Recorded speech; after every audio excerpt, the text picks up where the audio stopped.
صوان الفن وبلبله، مش لاقي حد يؤكله ويغني على من يجهله، ما يشتمه إذا يزهده.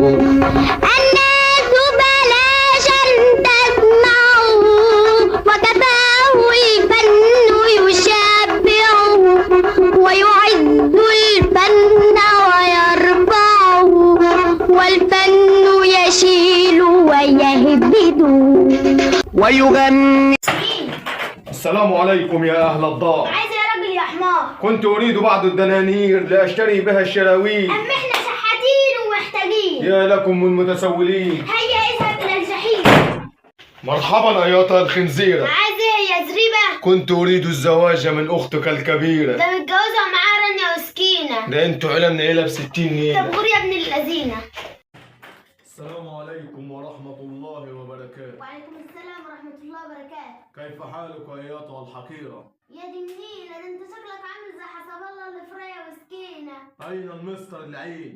وعايزه في ايه حزين؟ ده سقط ابني في مادتين. تستاهل انت اللي ما اديتهوش فرشين.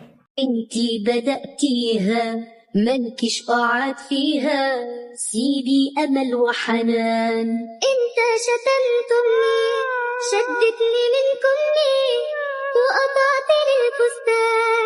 بتقولي أسرارنا لمرات شريف جارنا، في حاجات ما تتقالش. اسم الله يا حيرتها، اتشد في شقتها، وعايز ما سيحش. ما بقتش اطيق البيت، هيجيلي يوم جلطة، أنا أصلا استخبيت وجوازنا كان غلطة.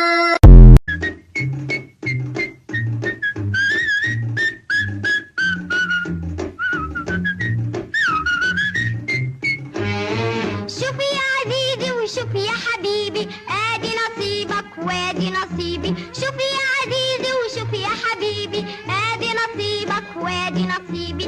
اصل الحق انا اصل الحق، ما فيهش لا صاحبي ولا قريبي. شوف يا عزيزي، ادي نصيبك في الناحية دي، كويس كده مبسوط. وادي نصيبي في الناحية دي، مظبوط كده مظبوط. ها؟ مظبوط.